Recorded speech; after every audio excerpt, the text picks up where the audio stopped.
Hi folks, please read the disclaimer. I have some fantastic data to share with you today. Important data point, chart of Asian Paints. Asian Paints has been a phenomenal multi-bagger over the years. You can see from 1999 at 7 rupees, of course this is adjusted for all bonuses and splits, etc.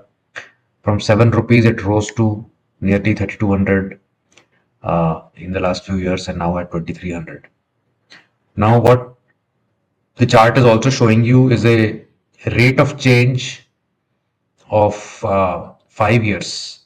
So every 5 years, how the rate of change has been happening. So you can see here, there have been periods where the rate of change over 5 years is 150%, uh, going to almost 400, 500%. So 5 times in 5 years, and then collapsing during the 2008 crisis here, and then going up again and staying in the 400% range. So in this pre 2014 period, the rate of change over 5 years was very, very high. And then it started to collapse gradually. And then it sort of plateaued here near 200, and then it collapsed further. So there can be ways in which the rate of change of the trend can be identified. Perhaps not 5 years for sake of quicker exits, but certainly this metric can be used to see where the trends are getting exhausted. Um, Nothing grows to the skies. Trees don't grow to the skies, and they will mature, and there will come a phase where they will not go further. Very few stocks in the world have had a run of more than 20, 30 years continuously, and significant number of them are going to have either some tech competition or some other more efficient competition coming into the markets, or just by sagging under your own weight. Once you become a very large conglomerate, uh, you tend to become less agile like the newer ones are, and that itself sort of brings you, it's like a life cycle of a human being. Also, you are full of energy, and then you mature, and then there are years where you can't do many of the things. So this is also similar to exhaustion of trends. So trying to identify where new trends are and where old trends are maturing, trying to find new entries and trying to find older exits. That is the sort of the rotation, or the gradual change in the portfolio that should go on. This data source is Funds India. It is telling you how top 30 funds have performed in the subsequent 3 year period. So there is 1 year where the fund was in the top 30, and then in the next 3 years, where do they stand? So, for instance, uh, if fund was number one in 2009-11, then for the period 2012 to 14, it was the 38th. If it was number three from period 9 to 11, it was 31st in 12 to 14. If it was number 23, it was 131 in 12 to 14. Similarly, for each year, 10 to 12, 11 to 13. So, more recently, in 19 to 21 period, number one became 43 in 22 to 24. Number three became 201. Number four became 126. So very few that you will be able to see where the 30th fund became the first fund, for instance. That is not happening. So improvement is very rare. Like this one, 11th rank became second, 16th rank became second. Rare. Most of them have fallen. So it is a very cyclical situation where funds that perform well will not perform so well in the next few years, and then they will perform well. So people will get attracted once the funds perform well, and then those will not perform well, and people will get disappointed, and they will go to the funds of the top ranks for those years, and then they will disappoint again. So people keep hopping from fund to fund, and losing ground because they never then go to the next best 3 year performing fund. So it's a chicken egg problem. It's a problem that you need to see that if you are uh, confident about the fund manager, the strategy, then you have to stay with one fund manager for a long period of time. It was also the case with Peter Lynch in the Magellan Fund, where the fund made fantastic performance for almost more than a decade, but the average investor still lost money because they were jumping in and out of the ship.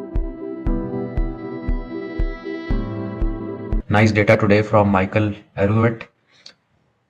If you see these two charts, one is that of gold, which is this green line, and the black line is that of yields, and they have been inverted. So you can see that yields were falling from 2% to nearly -1, and now they are down to 2. Actually, they're more down if you see the current level.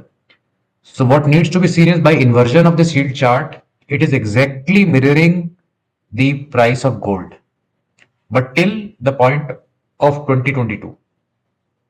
So something has happened in 2022 where the last 17 years of identical, virtually 100% correlation has got broken, and broken in a big way.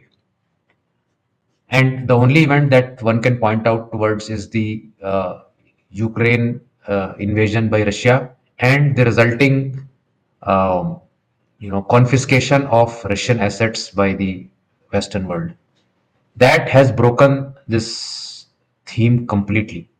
And now, because gold is getting accumulated by virtually every central bank, it is not reacting to these old, uh, uh, you know, ratio charts, or you can say the correlations that whenever yield used to go up, gold used to crack down. Why? Because gold does not give you any dividends or interest.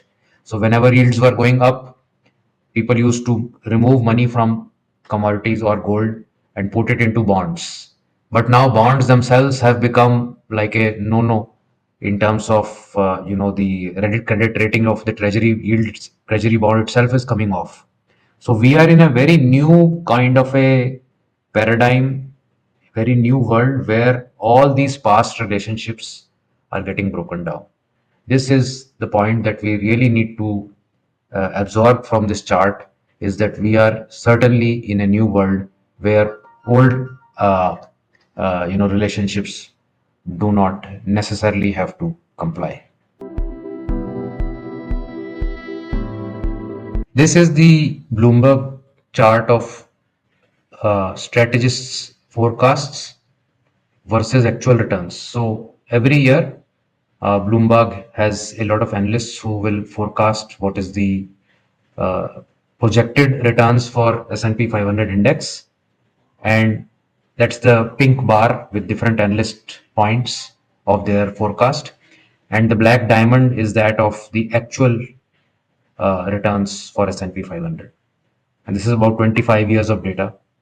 And what you will notice in this data is that most of the time, significant number of times, the actual returns of S&P 500 has been way beyond the range of the analysts bar, the forecast.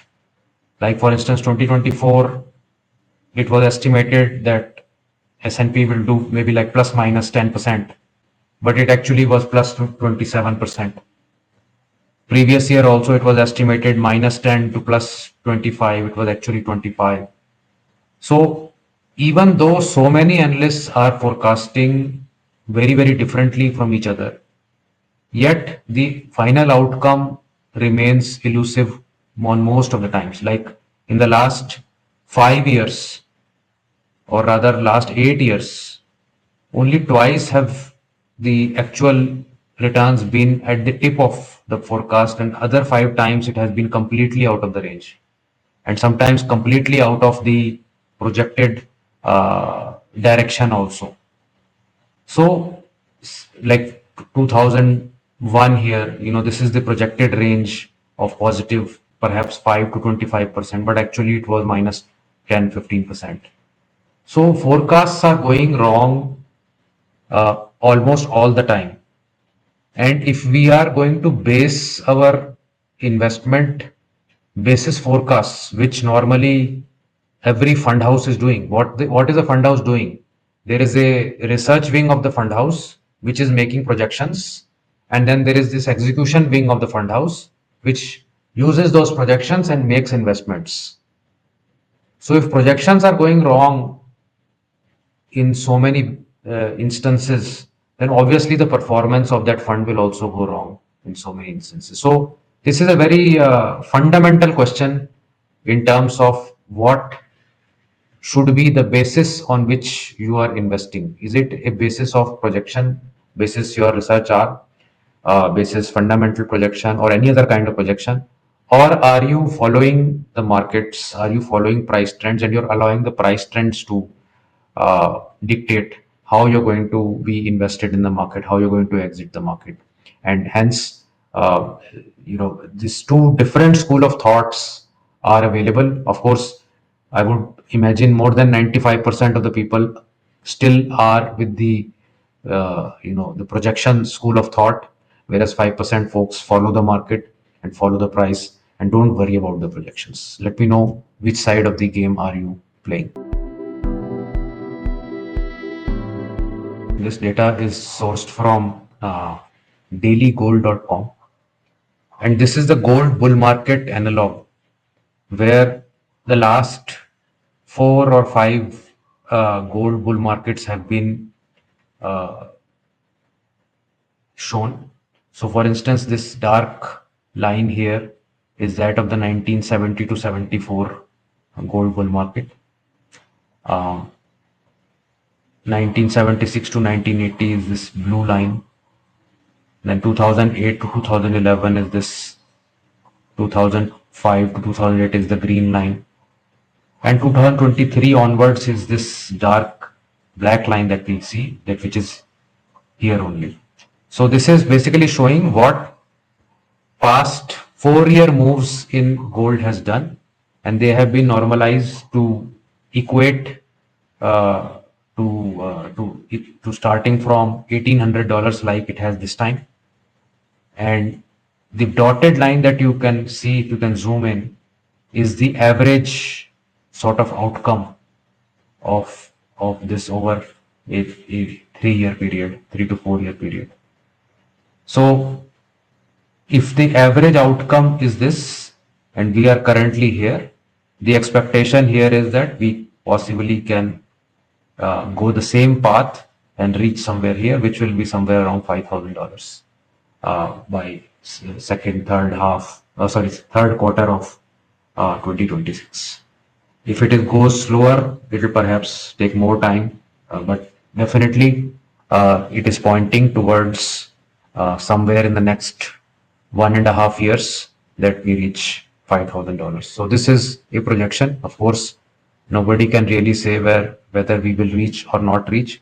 But in the last 4 short runs that we've had during these periods, this has been the intensity of the move each time. And this time, of course, you can see the intensity of the move is somewhat similar to 2 or 3 times earlier, much faster than this 1970-71.